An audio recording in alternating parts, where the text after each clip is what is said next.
Friends, आप सबका स्वागत है आपके अपने यूट्यूब चैनल फार्मा एमसीक्यू में। तो आज की वीडियो में देखिए आप लोगों के लिए एनालिसिस के क्वेश्चंस लेके आई हूँ। एनालिटिकल केमिस्ट्री जो है ना, इसके 20 क्वेश्चंस लेके आई हूँ। ठीक है, तो देख लेते हैं कैसे का क्वेश्चंस में हमसे पूछे गए हैं, क्योंकि जो ये हमारा जो रेलवे का जो हमारा पेपर होना तो उसमें एनालिसिस से भी क्वेश्चंस पूछे जाएंगे बच्चों, है ना। तो थोड़ा सा इसके बारे में थोड़े से क्वेश्चंस हम लोग इसके भी कवर कर लेते हैं ना। तो मैंने जो आपका यूवी स्पेक्ट्रोस्कोपी, मास, एनएमआर और आईआर के क्वेश्चंस बना के डाले थे। ठीक है, तो अभी इसमें जो है कुछ क्वेश्चंस हैं वो देख लेते हैं। चलो भाई देखो स्टार्ट करते हैं। और देखो स्टार्ट करने से पहले जो मेरी वेबसाइट pharmamcq.in पे मैंने क्रैश कोर्स चला के रखे हैं, आप वो भी ज्वाइन कर सकते हो। तो आपको वीडियो के डिस्क्रिप्शन बॉक्स में उसके रिगार्डिंग इन्फॉर्मेशन मिल जाएगी।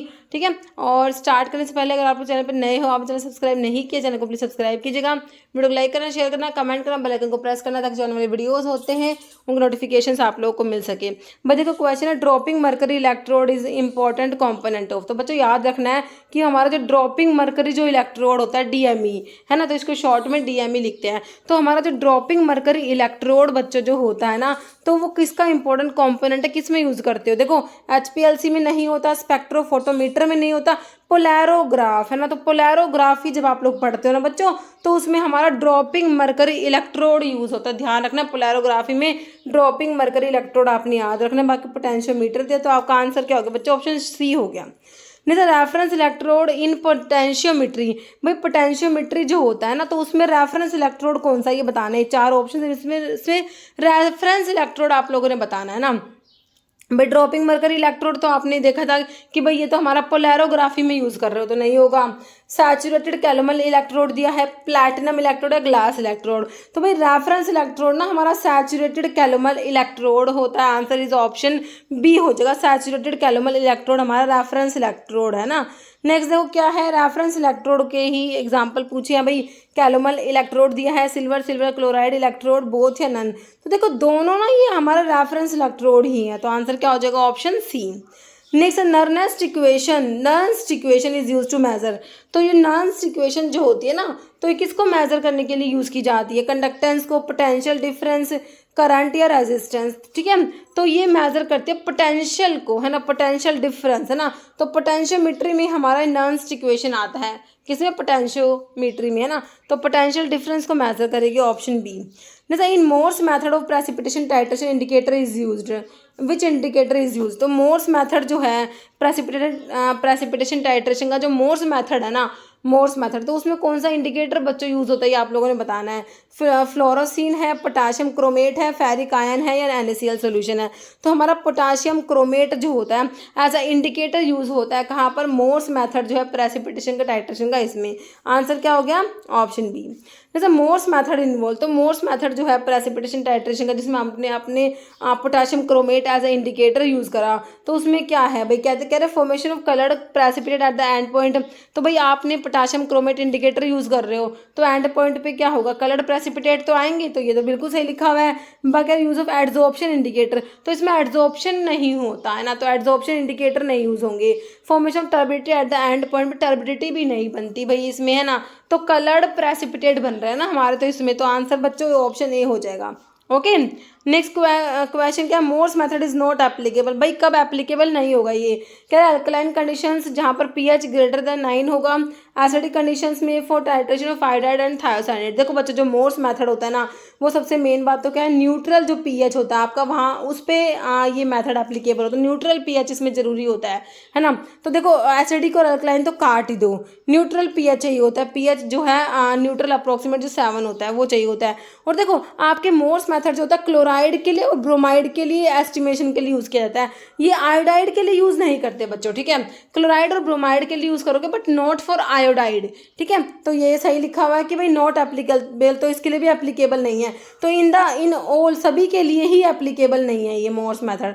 ये तीनों कंडीशन है, तीनों में ही एप्लीकेबल नहीं है, तो आंसर क्या हो गया, option D all. Okay, next क्या है, विच equation is used for quantification of substance by polarography. Polarography जिसमें आपने ड्रॉपिंग मरकरी इलेक्ट्रोड याद रखा था एक, तो इसमें एक इक्वेशन और आती है पोलैरोग्राफी में। जैसे आपने पोटेंशियोमीटर में नर्नेस्ट इक्वेशन याद रखोगे जो पोटेंशियल डिफरेंस को मेजर करेगी, तो आपके ना पोलैरोग्राफी में भी एक इक्वेशन आपने याद रखनी है। कौन सी है भाई? वो चारों ऑप्शन देख लो, इलकोविक इक्वेशन होती है हमारी, है ना। तो इससे डिफ्यूजन करंट जो होता है ना वो मेजर किया जाता है ना। तो ये इलकोविक इक्वेशन आपने पोलैरोग्राफी के लिए याद रखनी है। कौन सी इक्वेशन याद रखोगे पोलैरोग्राफी के लिए? इलकोविक इक्वेशन याद रखोगे। बाकी ड्रॉपिंग मरकरी इलेक्ट्रोड भी याद रखोगे इसके, कि भाई पूछ ले आपसे किस रिलेटेड। बिल्कुल बेसिक सा क्वेश्चन जब उठता है ना ऊपर ऊपर से बिल्कुल सुपरफिशियली, तो सिर्फ यही उठता है जैसे कि भाई पोलैरोग्राफी, ये जैसे कि ड्रॉपिंग मरकरी इलेक्ट्रोड का रिलेशन किससे है ना। चार ऑप्शन दे दिए, तो थोड़ा सा हल्का फुल्का भी आपको पता तो आप बता दो कि हाँ भाई पोलैरोग्राफी में मैडम ने बताया था ड्रॉपिंग मरकरी इलेक्ट्रोड के बारे में। ठीक है, तो ठीक है बच्चों। नेक्स्ट देखो, स्पेसिफिक कंडक्टेंस की यूनिट आप लोगों ने बताना है। स्पेसिफिक कंडक्टेंस, ठीक है, इसको कंडक्टिविटी भी कहती है ये, ठीक है, इसका यूनिट बताना है। ओम सेंटीमीटर इनवर्स, तो भाई ओम इनवर्स सेंटीमीटर इनवर्स होता है इसका, ओम इनवर्स सेंटीमीटर इनवर्स। अब ओम इनवर्स को ना मो भी लिख सकते हो, तो इसका यूनिट होगा मो सेंटीमीटर इनवर्स होगा, जो कि आपको बच्चों ऑप्शन बी में मिला है, मो सेंटीमीटर इनवर्स। स्पेसिफिक कंडक्टेंस जो होता है उसका यूनिट होता है, ध्यान रखना है। ऑप्शन क्या हो जाएगा? B. Next unit of resistance, भाई रेजिस्टेंस का यूनिट बता दो अभी क्या होता है। Ohm centimetre inverse, mho centimetre inverse, ohm या एचएम इनवर्स सेंटीमीटर इनवर्स। तो ये ओम होता है। किसका रेजिस्टेंस जो है इसका यूनिट क्या है? ओम होता है, ओ एच एम, ओम। ओके, जैसे कंडक्टेंस इज रेसिप्रोकल ऑफ, तो कंडक्टेंस जो होता है किसका रेसिप्रोकल है? रेजिस्टेंस का, स्पेसिफिक कंडक्टेंस, करंट या फ्रीक्वेंसी। जो कंडक्टेंस होता है वो रेसिप्रोकल होता है किसका? रेजिस्टेंस का। कंडक्टेंस रेसिप्रोकल किसका? रेजिस्टेंस का। ऑप्शन ए हो जाएगा। ठीक है, फिर कह रहा है यूनिट ऑफ कंडक्टेंस, तो अब आपसे कंडक्टेंस की यूनिट पूछ रहे हैं। ओम इनवर्स, भाई रेजिस्टेंस की आपने क्या देखी थी कि भाई ओम होती है, तो कंडक्टेंस तो क्या है? रेजिस्टेंस का इनवर्स ही तो है, रेसिप्रोकल है, तो यूनिट भी रेसिप्रोकल 1/ओम। ओम इनवर्स को मो, मैंने आपसे कहा था मो होता है, ओम इनवर्स कह दो, मो कह दो, एक ही बात है, ये सीमन भी होता है। तो अब बच्चों आंसर ना इसका ऑप्शन डी हो जाएगा। ओल सारी ने कंडक्टेंस की यूनिट दे रखी है। ठीक है, जैसे what is the reagent use for डायजोटाइजेशन। बच्चों डायजोटाइजेशन में ना कौन सा रिएजेंट यूज करते हो? तो ये चार ऑप्शन से क्या याद रखोगे? इसमें आपका NaNO2 होता है एसिडिक मीडियम में, इन मतलब कि डाइल्यूट HCl, ऑप्शन नहीं हो जाएगा, है ना। NaNO2 प्लस डाइल्यूट HCl याद रखना है। ओके, नेक्स्ट क्या है question? Which of the following is protogenic. Genic, देखो मैंने आपको सॉल्वेंट्स के बारे में बताया था, नॉन एक्वस टाइट्रेशन के सॉल्वेंट्स के बारे में मैंने आपको पढ़ा दिया ना। तो देखो प्रोटोजेनिक मतलब प्रोटोन जनरेट करेंगे, जो प्रोटोन डोनेट कर सकते हैं। तो according to Bronsted Lowry concept, acids are the acids proton donor होते हैं, बेस प्रोटोन एक्सेप्टर होते हैं। तो प्रोटोजेनिक मतलब कि ये एसिडिक होते हैं सॉल्वेंट को वीक बेसिक जो एनालाइट्स को डिसॉल्व करने के लिए यूज किया जाता है ना। तो प्रोटोन जनरेट करने वाले एसिडिक होंगे। तो भाई इसमें देखो, इसमें मैंने आपको सल्फ्यूरिक एसिड बताया था, बिल्कुल आता है इसमें। H2SO4 बच्चों, फॉर्मिक एसिड भी आएगा, आपका एसिटिक एसिड भी आ जाएगा, है ना। तो इसमें ना ये दोनों आते हैं, तो ऑप्शन सी हो जाएगा, बोथ, है ना। प्रोटोजेनिक सॉल्वेंट्स के एग्जाम्पल है बोथ। नेक्स्ट है पोलैरोग्राम of a solution containing electro reducible substance. Electro reducible substance जो है ना, तो उसके लिए जो ये पोलैरोग्राम होता है, तो उसको क्या प्लॉट करते हो? इसमें पोलैरोग्राफी में जो पोलैरोग्राफी जो आपने पढ़ी पोलैरोग्राफी, उसमें हमने ड्रॉपिंग मर्करी इलेक्ट्रोड था, उसमें यूज़ होता है। इलकोविक इक्वेशन यूज़ करते हो, तो उसमें ना जो इलेक्ट्रो रिड्यूसिबल सब्सटेंस जो होते हैं उनको डिटरमाइन किया जाता है। ठीक है, तो उसके लिए किसका ग्राफ इसमें प्लॉट होता है? करंट वर्सेस पोटेंशियल, वॉल्यूम है, करंट वर्सेस पोटेंशियल है, या आपका रेजिस्टेंस वर्सेस टाइम तो नहीं होता, पोटेंशियल वर्सेस वॉल्यूम भी होता है। करंट का और पोटेंशियल का इसमें जो है ग्राफ प्लॉट होता है ना। ऑप्शन बी हो जाएगा, करंट वर्सेस पोटेंशियल का ग्राफ होता है, ऑप्शन बी। ठीक है, नहीं विच of the following is aprotic. अब भाई एप्रोटिक सॉल्वेंट ना तो एसिडिक होते हैं, है ना, मतलब कि नीदर एसिडिक नॉर बेसिक, है ना तो एसिडिक होते ना ही बेसिक होते हैं ना। प्रोटोन को मतलब ना तो जनरेट करते, मतलब एप्रोटिक है ये, ना तो एसिडिक है ना ही बेसिक, न्यूट्रल है ना। तो एग्जाम्पल में क्या बताया था? बेंजीन बताया था, जो कि ऑप्शन ए में दिया आपको, है ना।